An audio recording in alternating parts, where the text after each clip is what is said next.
Welcome to Sober Sunrise, a podcast bringing you AA speaker meetings with stories of experience, strength, and hope from around the world. We bring you several new speakers weekly, so be sure to subscribe. Whether you join us in the morning or at night, there's nothing better than a sober sunrise. We hope that you enjoy today's speaker.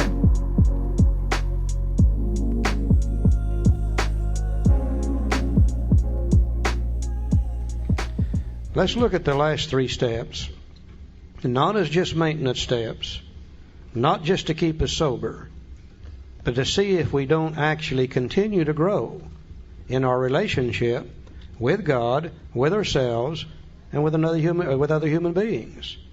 Twice in the book, Bill has mentioned a fourth dimension of existence. Once in his story, once in chapter 2, a dimension of living far beyond the normal three. You can't explain it, you can't describe it, you can only feel it. And that's what the last three steps do.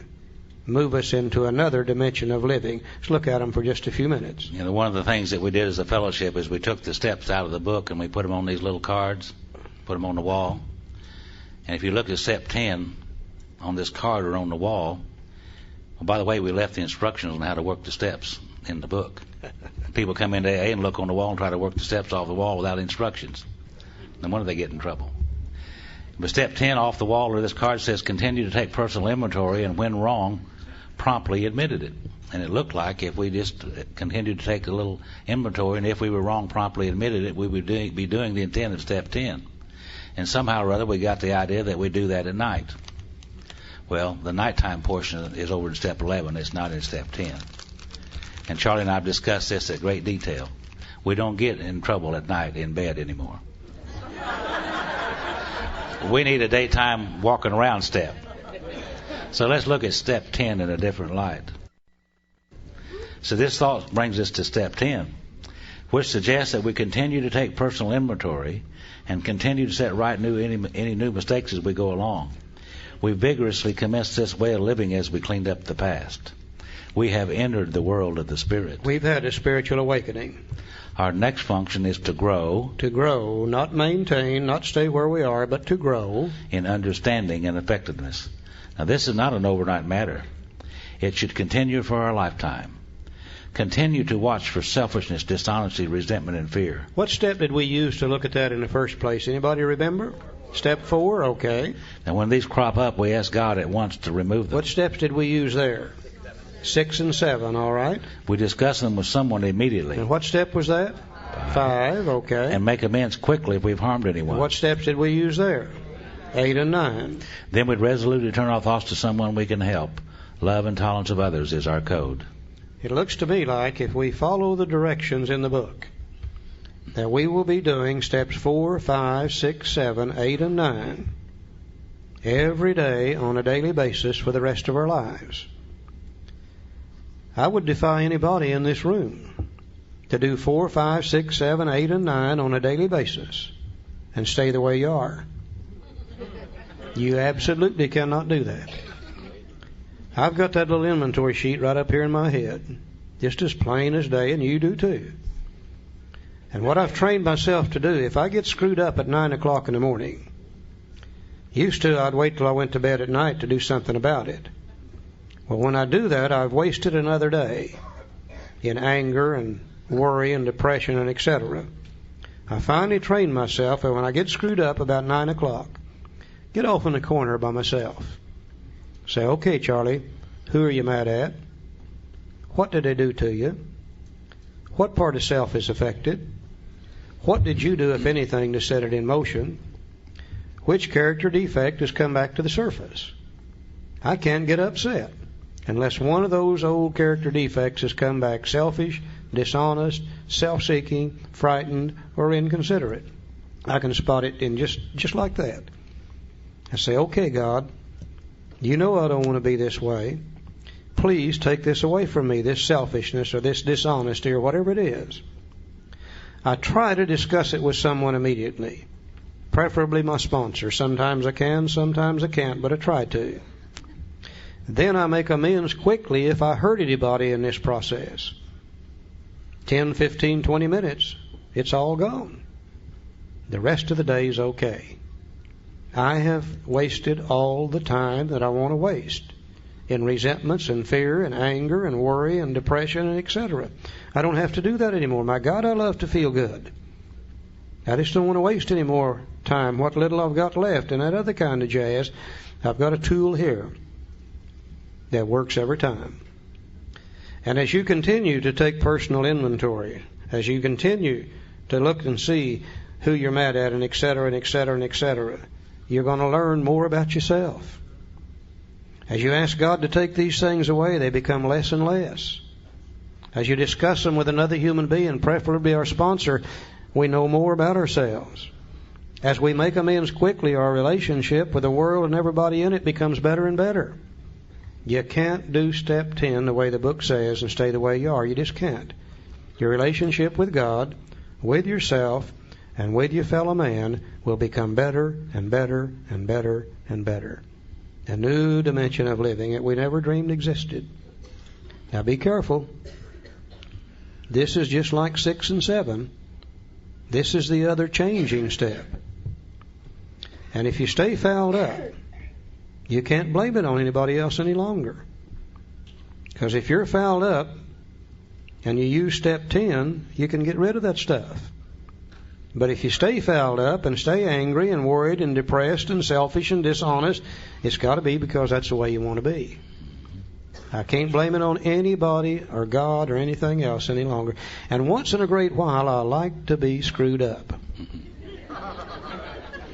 There's times I like to be mad. Because when I'm mad, I can romp and stomp and raise hell with everybody around me all day long. And that gives me a comfortable feeling of superiority. And once in a while, I just love it. There's times I like to be afraid, because I can use that to rationalize and justify not doing what I should do, or just as importantly, doing something I shouldn't do. But when I do that anymore, I don't enjoy it like I used to. Somewhere about the middle of it, I catch myself. And I say, okay, idiot, you're doing it to yourself again. This thing really does work. And you'll continue to grow. Now, after step 10, you got another set of promises. Let's look at them for just a moment. He says, and we cease fighting anything or anyone, even alcohol. For by this time, sanity will have returned. Remember it said we came to believe that a power greater than ourselves would restore us to sanity? Well, we get our sanity back on step 84, on page 84, by the way. For by this time, sanity will have returned. For we will seldom be interested in liquor. If tempted, we recoil from it as from a hot flame. We react sanely and normally, and we'll find that this has happened automatically. We can see that our new attitude toward liquor had been given us without any thought or effort on our part. It just comes. That's the miracle of it. We're not fighting it, neither are we avoiding temptation. We feel as though we have been placed in a position of neutrality, safe and protected. We've not even sworn off. Instead, the problem has been removed. It does not exist for us. We are neither cocky nor are we afraid. That is our experience. That is how we react, so long as we keep in fit spiritual condition. And again, remember way back on page 45, it said that the main object of this book was to enable me to find a power greater than myself, which would solve my problem. And somewhere between there and here, we have the first 9 steps or 10 steps to the program of Alcoholics Anonymous. And one day into 6 or 7 or 8 months of sobriety, I'm working these steps. I looked up one day and I said, what happened to that desire of drink that I used to have? It's just gone. I mean, it was just gone, seemingly without any effort on my part. I found the power, and the power solved the problem. It was just gone. That's the miracle of it. Now, the next to the last paragraph on page 85. Much has already been said about receiving strength, inspiration, and direction, not suggestion, from Him who has all knowledge and power. If we've carefully followed directions, not suggestions, we've begun to sense the flow of His Spirit into us. To some extent, we've become God-conscious. We've begun to develop this vital sixth sense, but we must go further, and that means more action. In other words, what's happened to us in these steps of 3 through 10, we've removed enough self-will that we're now becoming God-conscious. And by now we're beginning to receive some directions from God. Now, if the book says that God has all power and all direction, And I believe He does. The book says so. And it says God dwells within each of us, and I believe He does. The book says so. Then it really stands to reason that you and I have within ourselves all the knowledge and all the power that we could ever need to handle any situation which comes up in the future. It's called a sixth sense of direction. I've got 5 senses. Everything I know on a conscious level, I learn from those. I can see, and I can hear, and I can smell, and I can taste, and I can touch. But what little bit I've learned through my 5 senses of direction is just a small amount of knowledge. But if God has all knowledge and all power, if I can tap into Him, then I can handle any situation in the future with God's help, whatever it might be. It's long been known we do that. You develop the 6th sense of direction through prayer and meditation.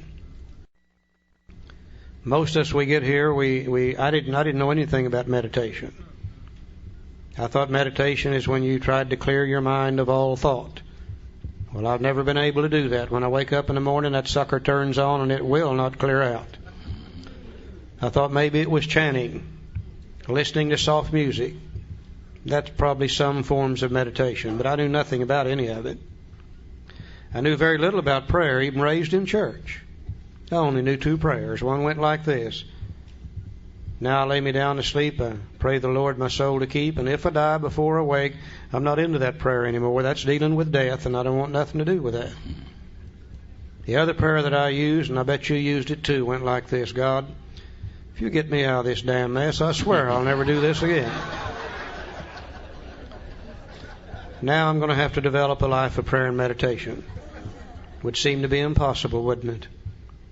Bill Wilson is faced with the job of teaching people who are spiritually bankrupt how to pray and meditate, and Bill Wilson don't know how to do it either. Thank God he didn't. Because if he had really been knowledgeable, he would have written in such a manner that I could never have understood it. But he didn't know enough about it to be able to do that. What he did do is what he's done all the way through the book. He gives us some definite, valuable suggestions. And he said if we will use those in our lives today, we will develop our own life of prayer and meditation. He couldn't tell us how to pray and meditate, but he could tell us how to develop our own. He starts for just a few moments over on page 86. He tells us what to do when we go to bed at night. Here it is now in step 11. He said when we retire at night, we constructively review our day. Were we resentful, selfish, dishonest, or afraid? I believe that's step 4 again, isn't it? Yeah. Do we owe an apology? That must be steps 8 and 9 again. Have we kept something to ourselves which should be discussed with another person at once? I believe that's step 5 again. Were we kind and loving toward all? What could we have done better? Were we thinking of ourselves most of the time, or were we thinking what we could do for others, of what we could pack into the stream of life? But we must be careful not to drift into worry, remorse, or morbid reflection, for that would diminish our usefulness to others. After making our review, we ask God's forgiveness and inquire what corrective measures must be taken or should be taken. There's steps 6 and 7 again. So what the book is really suggesting is when we go to bed at night, we sit down and kind of take another little inventory. Step 10 was during the day when we're disturbed. Step 11 is before we go to bed at night. We made up a little sheet here you could use. You can use anything you want to. The main thing is do we inventory or not? On one side of the sheet, we took the basic character defects: selfish, self-seeking, dishonest, frightened, inconsideration. We took all the other defects in the 12 and 12, which are the offshoots of those first 4, put them on the left-hand side of the sheet and call them the personality characteristics of a self-willed person. We tried to find the opposite and put them on the right-hand side of the sheet. Call that the personality characteristics of a God-willed person. Now all we're trying to do is get from the left-hand side of the sheet to the right-hand side. And I can sit down at night with this little sheet and run down through it, making a few check marks. That shows me where I've been that day. Shows me what I need to continue to work on. Never do I find myself on either side of the sheet. The check marks change locations from time to time, but I'm beginning to notice that I'm marking more of them on the right than I am on the left. And slowly, over a period of time, we continue to become a different human being. Now, I've learned one thing about my sobriety. I am going to inventory. I've got one or two choices. I can put it off and put it off and put it off and put it off until I'm so sick that I'm almost drunk, and then I start trying to dig myself out from under that mess. Or I can take just a few minutes each day, and by doing it a few minutes each day, I keep myself in reasonably good condition, and I'm in much less chance of drinking. I find that it takes less energy to do it on a daily basis than it does to wait till I'm almost drunk and then start trying to dig myself out from under it. A very definite, valuable suggestion. Okay, the next paragraph tells us what to do in the morning when we get up. On awakening, let's think about the 24 hours ahead. We consider our plans for the day. Before we begin, we ask God to direct our thinking, especially asking that it be divorced from self-pity, dishonest, or self-seeking motives. Under these conditions, we can employ our mental faculties with assurance, for after all, God gave us brains to use. Our thought life will be placed on a much higher plane when our thinking is cleared of wrong motives. Most of us get up in the morning, first thing we do is go to the bathroom. One guy told me the first thing he did was get on a treadmill. I said, man, you got a better bladder than I've got. I go to the bathroom first. Then we head for the kitchen. And we get a cup of coffee and maybe a little food, and we feed the body. We get the body taken care of, we go back to the bathroom again. And you ladies fix your hair, and we men fix our beards or faces or whatever. And we get that part of us done, we go to the closet. And we begin to pick out the clothes that's going to cover the body during the day. Got to make sure they match now. We've got to make sure they match. They're the right color. We spend lots of time on our clothes. After we get the body all taken care of, we feed the cat or the dog. We start out the door. We lock the door behind us. We don't want anybody to steal our junk. We go out to the car and we check the air and the tires, and we check the fuel in the fuel tank. We turn the switch on, start the motor, and we take off down the road. But what did we do about our minds that morning? We took care of all the material things, including our body. What did we do about our minds? Our minds are going to run the whole show all day. Did we check the air there? Did we check the fuel level there? Did we feed the mind a little bit?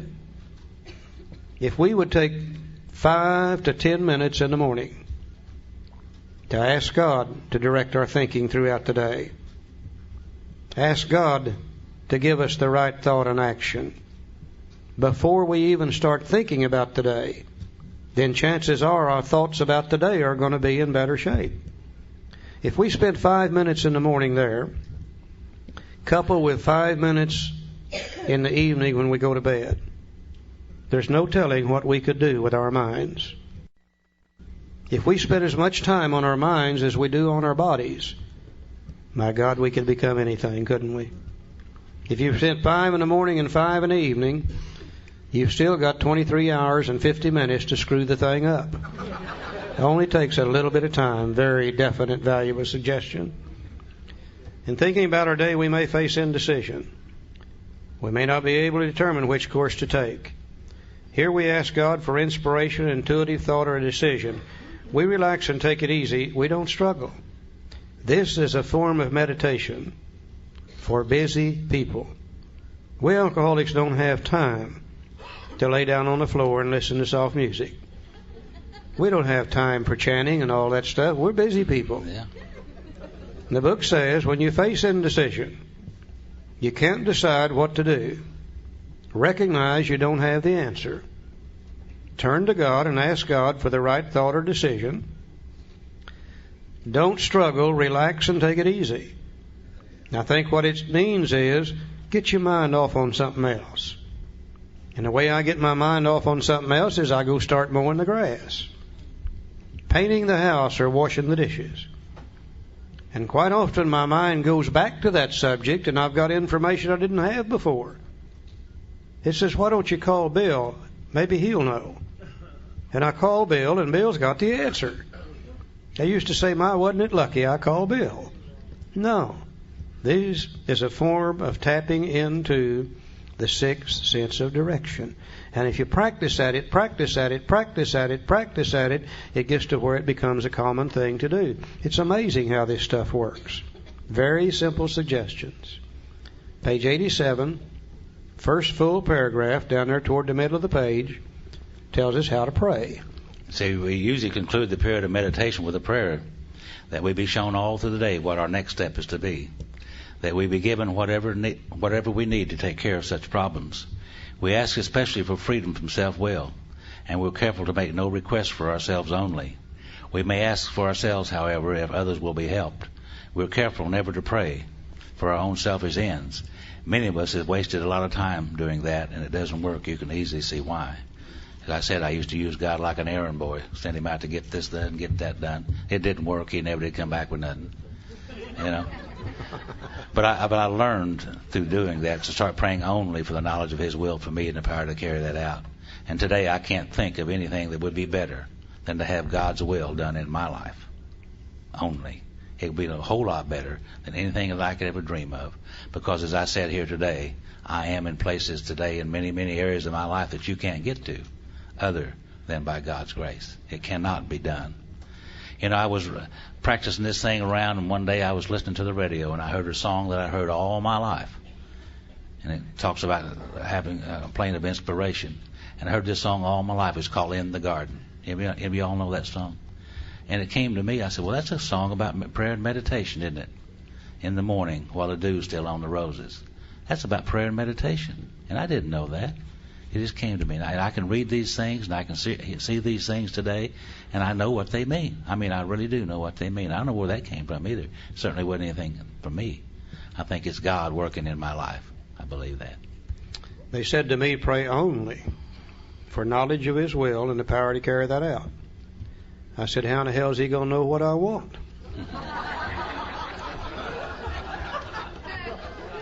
And they said, He don't care what you want. They said He's interested in what you need. And He knows more about what you need than you know yourself. And that's turned out to be exactly true. If I had written a list of things that I thought I needed when I first came to AA, if I'd have said, God, give me these things and I will be satisfied for the rest of my life, I would have cheated myself. God has given me things far, far, far beyond my dreams could possibly be when I first came to AA. Absolutely amazing, the things that take place in our life by simply trying to follow God's will. People who have been self-will like us, who have literally destroyed ourselves on self-will. We don't need to be telling God what we want. God knows what we need, and if we do His will, He's going to see that we get it. You know, who could ever have dreamed years and years ago we could be sitting in this room today doing what we're doing? A week ago we were in Reykjavik, Iceland, a place I'd wanted to visit all my life. And by golly, I got to tour Iceland. Hell, I'm 69 years old now before I got to do it, but I finally got to do it. I couldn't have done that if I'd been drinking. A year or two ago I got to go through the channel under the English Channel. I read something in a magazine when I was a kid, about 9 years old. It said sooner or later the English and the French would build that thing. I said then, if they ever build it, I'm going to go through it. Finally, I got to go through the channel and ride that damn channel train doing 200 miles an hour. Yeah, 60 years I dreamed that dream. Finally got to do it. Oh, yeah, God knows what we need. He's not interested in what we want. Page 87. So if our circumstances Go ahead, Joe. We ask our wives or friends to join us in morning meditation. About 15 years ago, we were sitting in my living room, my wife over there in her chair and me in mine, and I'm reading my prayer and meditation stuff, and she's reading her prayer and meditation stuff, and she looked over and said, Joe, would you, she said, honey, that's what she said. Yeah. And I said, I'm not ready for that this morning. She said, no, you old silly thing. She said, I want you to read this for me and tell me what it says. I said, well, I can do that.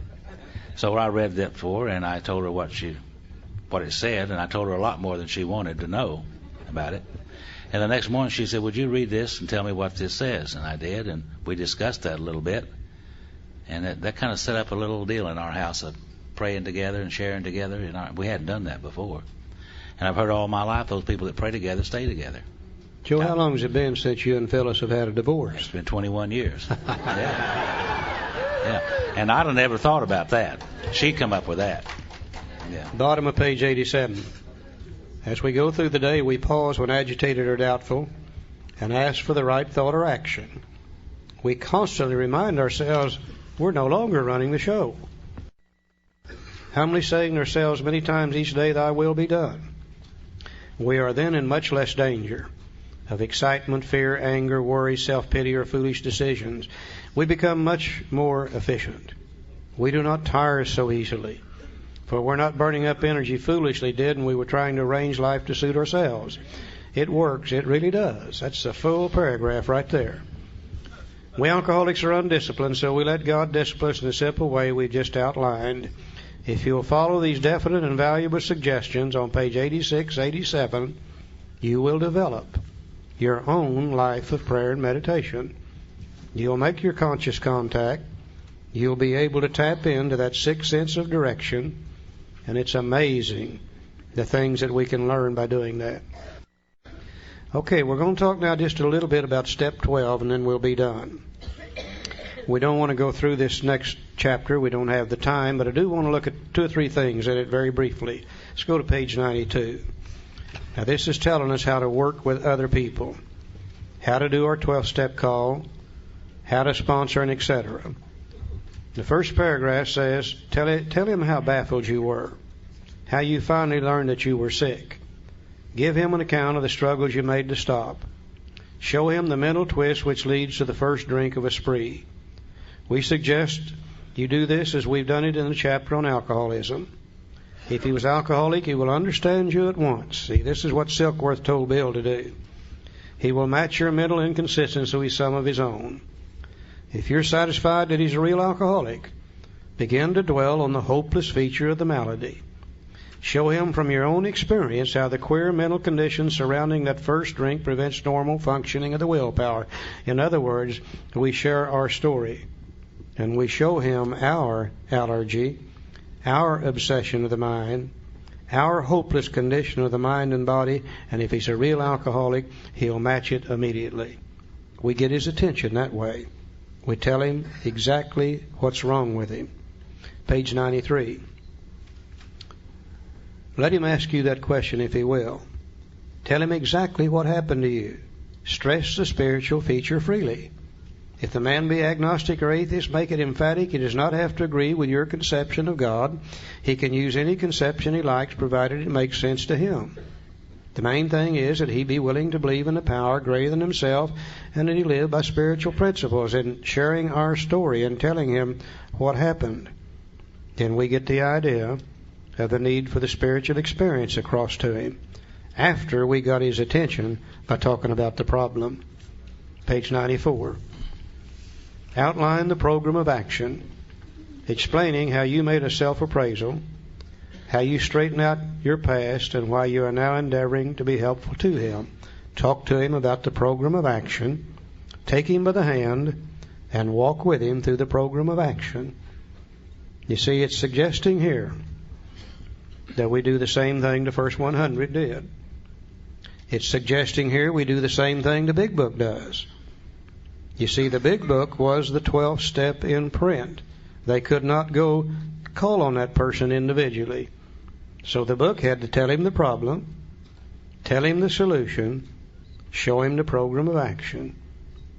Now, it's just as valid today, working with other alcoholics, as it was in 1939. We need have no question about how to 12-step.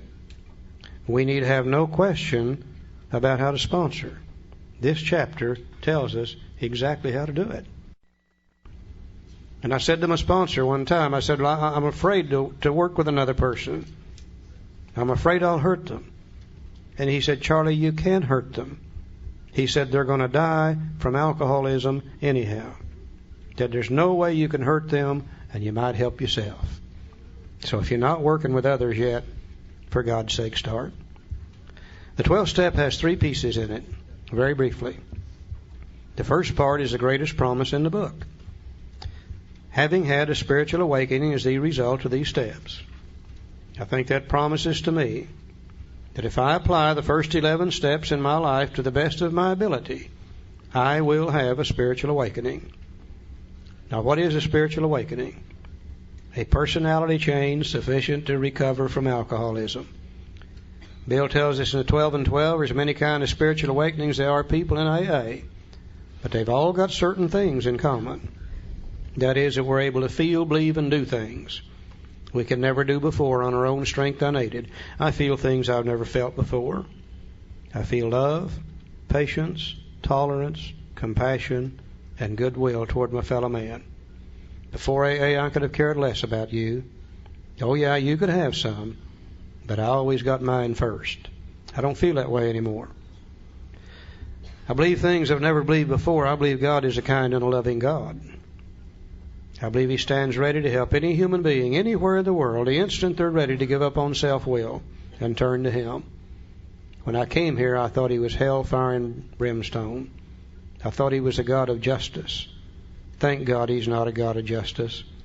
If He was, I wouldn't be here today, would I? Some of you guys wouldn't be here either if He was. Surely, surely He's pure mercy, pure love. Believe that with all my heart. I can do things I never could do before. By golly, I can stay sober. I never could do that before. And because of the fact I'm sober, I'm allowed to do many, many, many, many things that I never dreamed that I could ever do. Like being here, going to Iceland, riding under the Channel, going to Paris, France. Things that I never could do before. So surely I've had some kind of spiritual awakening. Now, I'm charged, though, with a responsibility. There really are no free rides. You do have to pay for what you receive. I am now charged with the responsibility of carrying this message to other alcoholics. Not a message, not the message, not some message, this message. What is this message? Having had a spiritual awakening is the result of these steps. I'm not like I used to be. Now, if you're in AA today and you're all screwed up and you don't feel good, if you've been doing a little drinking or even thinking about doing a little drinking, I know exactly where you're coming from. That's where I came from too. But I applied these first 11 steps and I had a spiritual awakening, and I'm not that way anymore.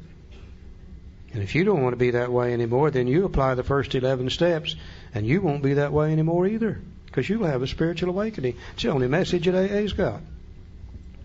Some of us start fancying ourselves as healers, marital advisors, spiritual advisors, economic advisors. God, I don't know of anybody that screwed those things up worse than we have. No, we just know one thing. And let me tell you something.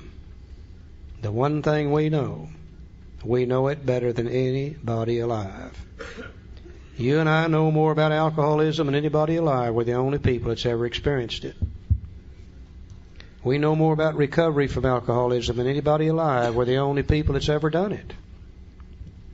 I think we're the luckiest people in the world.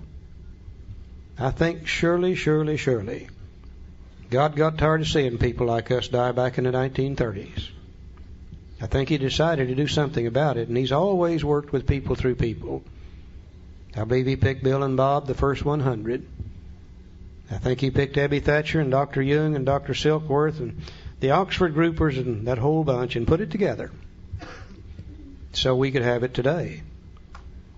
Now, if that's true, and He picked people then we've got to realize that all those people are dead and gone. They're no longer here. If He picked them then surely He's still picking them today. There's not an alcoholic in this room that ought to be here.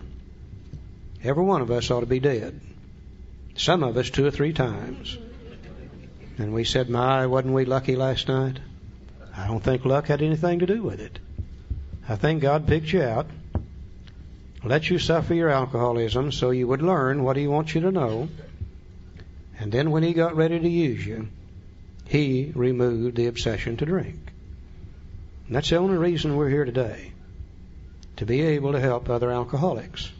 They tell me that 97 out of 100 of us are going to die, never even knowing we're alcoholic.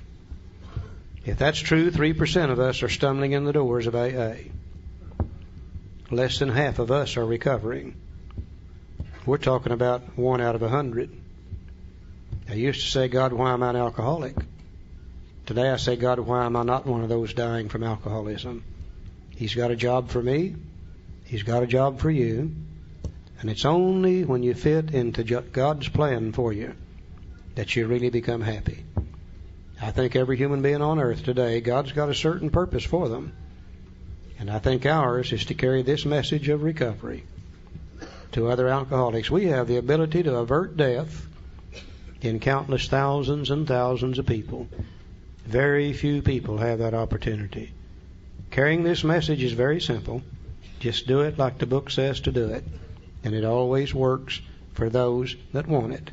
If they don't want it, we can't do a thing about that. The final thing I have to do is practice these principles in all my affairs. Now, what are the principles? Oh, we hear arguments about this all the time. The principle of one is this, and the principle of the one, two is that, and No, I think he's referring to the steps.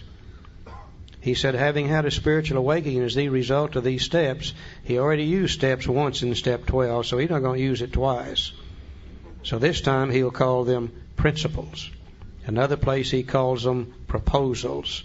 In the front of the 12 and 12, he says the 12 steps of Alcoholics Anonymous are a set of principles. He's referring to the steps. Now, it's easy for me to practice the 12 steps of Alcoholics Anonymous in AA. I love you. I hope you love me. And we're going to do our best not to hurt each other. But I'm only in AA at the most an average of an hour a day. What do I do the other 23 hours? Can I practice these principles, these steps in my home with my spouse? Can I realize just how powerless I really am with that lady? Can I realize the insanity of trying to control her knowing full well I can't? Can I make a decision and turn her will and her life over to the care of God as I understand Him? Can I inventory me and find those defects of character that keep me trying to control? Can I talk about that to another human being? Can I become willing to have God remove and ask Him to do so and take those away?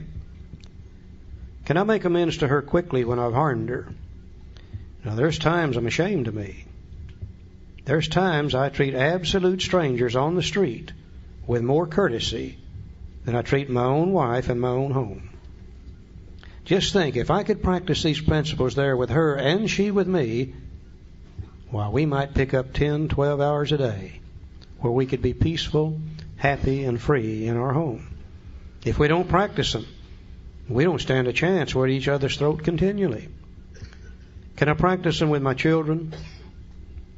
If I can do this with my children, what little time I have left with them is good times. If I don't, I try to control, they resist, we have no good times at all. I might pick up another hour, 2 or 3 a day there. Can I do it on the job with my co-workers? If I could do it on the job with my co-workers, well, I might be peaceful, happy, and free there for 8 or 9 or 10 hours a day. Aren't we really saying that we have a set of tools that if we practice them in all our affairs, we can be peaceful, happy, free, and serene 24 hours a day, 365 days a year if we wish to?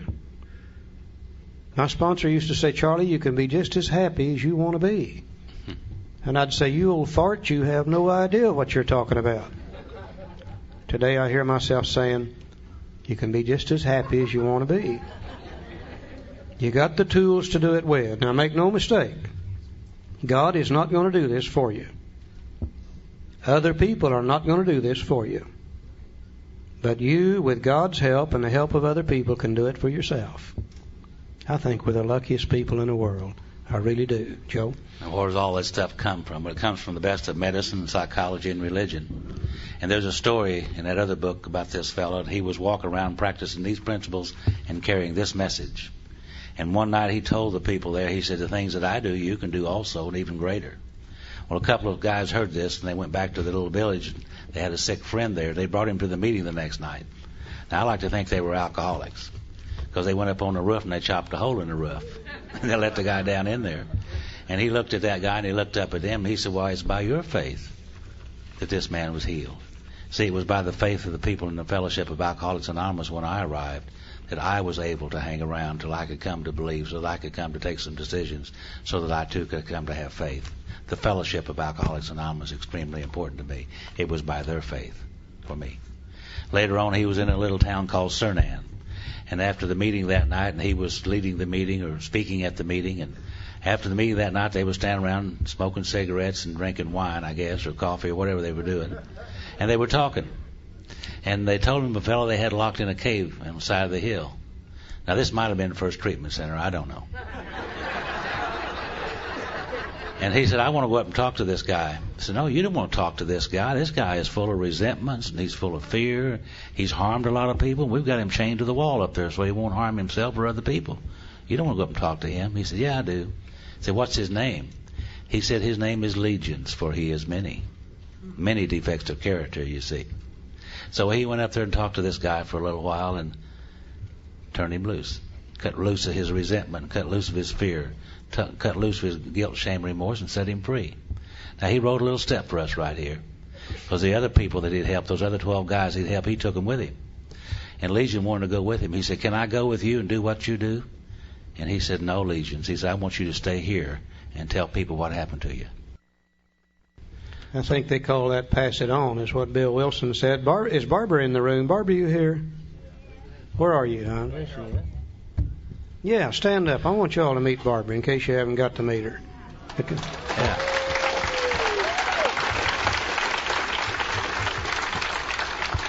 You can tell by looking at her why I'm in love with her. She's red-headed. Golly. Okay, let's go to page 164. Said our book is meant to be suggestive only. We realize we know only a little. God will constantly disclose more to you and to us.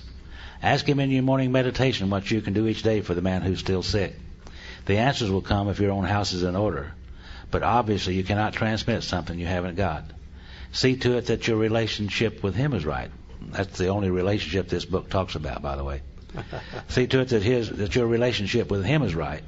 And great events will come to pass for you and countless others. This is a great fact for us. Abandon yourself to God as you understand God. We did that in steps 1, 2, and 3. Admit your faults to him and to your fellows. We did that in 4, 5, 6, and 7. Clear away the wreckage of your past. We did that in 8 and 9. And give freely what you find and join us. We'll do that in 10, 11, and 12. And we shall be with you in the fellowship of the Spirit, and you will surely meet some of us as you trudge the road of happy destiny. May God bless you and keep you until then. We love you all. Thanks for letting us be here.